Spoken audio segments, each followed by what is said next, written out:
آج کے اس پروگرام میں متعین وقت میں جو باتیں کرنا ہے، میری پہلی بات رسول اللہ صلی اللہ علیہ وسلم کی حدیث سے ہوتی ہے۔ لمبی حدیث ہے، وہ پوری حدیث آپ کے سامنے رکھنا مقصود نہیں ہے، اس کا ایک حصہ آپ کے سامنے رکھنا ہے۔ حضرت جبرائیل علیہ السلام انسانی شکل میں آئے تھے، صحابہ اکرام کے درمیان رسول اللہ صلی اللہ علیہ وسلم کے سامنے بیٹھے، انہوں نے کچھ سوالات کیے۔ لوگ پہچان نہیں سکے کہ اس نیا آدمی کون ہے۔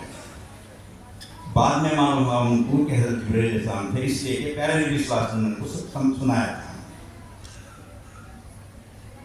تو حضرت جبرائیل علیہ السلام نے جو سوالات کیے، اس میں ایک سوال یہ تھا کہ قیامت کی نشانیاں کون سی ہیں۔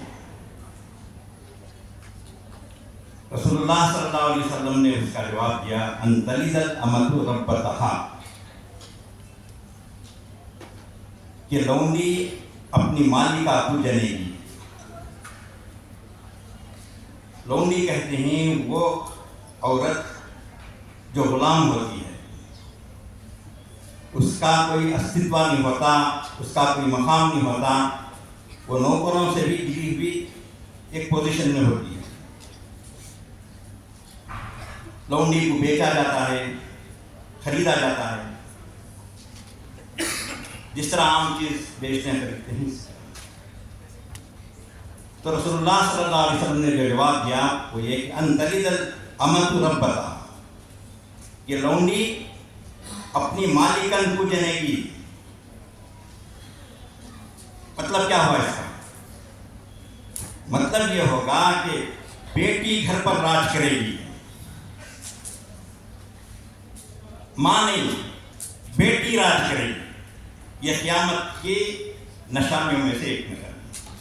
آپ جو تعلیم حاصل کر رہے ہیں، اس میں اخلاق کا پہلو کمزور ہو گیا تو آپ وہ بیٹی بنیں گی جو اپنی لونڈی کو جنتی ہے، آپ کی ماں وہ لونڈی بنے گی جو اپنی مالکہ کو جنتی ہے۔ تو کیریکٹر یہ تعلیم سے زیادہ بڑا ہے۔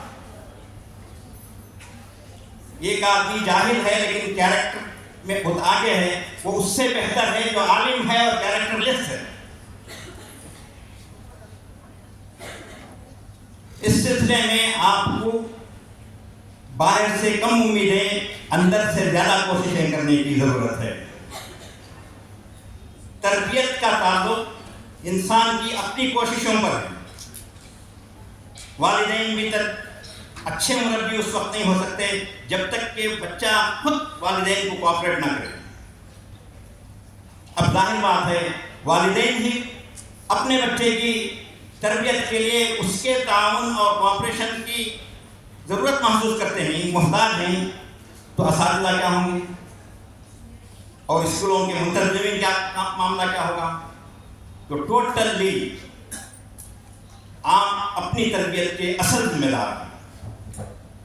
لوگ اداروں کو بلیم کرتے ہیں، لوگ والدین کو بلیم کرتے ہیں، لیکن میں آپ کو اس کا اصل ذمہ دار سمجھتا ہوں۔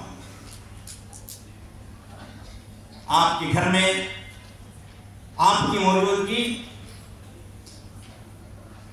اخلاقی طور پر بہتر ہونا چاہیے۔ آپ کی سب سے بڑی ذمہ داری یہ ہے کہ اخلاقی اعتبار سے آپ گھر میں اچھی ہیں تو آپ کالج میں بھی اچھی ہو سکتی ہیں، کالج میں اچھی ہیں تو گھر میں اچھی نہیں ہو سکتی۔ کالج آپ کے لیے دکھاوے کا ایک ذریعہ ہو جائے گا۔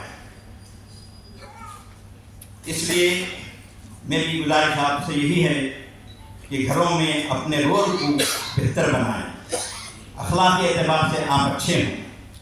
آپ کس مذہب سے تعلق رکھتے ہیں یہ اثر نہیں ہے، لیکن اخلاق، کیریکٹر انسان سے تعلق رکھتا ہے۔ کچھ اخلاق ایسے ہیں جو انسانوں میں ہونا چاہیے اور بہت کچھ اخلاق ایسے ہیں جو مسلمانوں میں ہونا چاہیے۔ انسانی اخلاق اور اسلامی اخلاق، ان دونوں کو لے کر آپ چلیں گے تو آپ کسی بھی میدان میں رہیں، تعلیم تھوڑا کم ہی پائیں لیکن آپ ایک کامیاب اور مفید انسان بنیں گے، ورنہ آپ سے سماج کو مصیبتیں ہی حاصل ہو سکتی ہیں۔ وہ آپ کو دعوانا الحمدللہ۔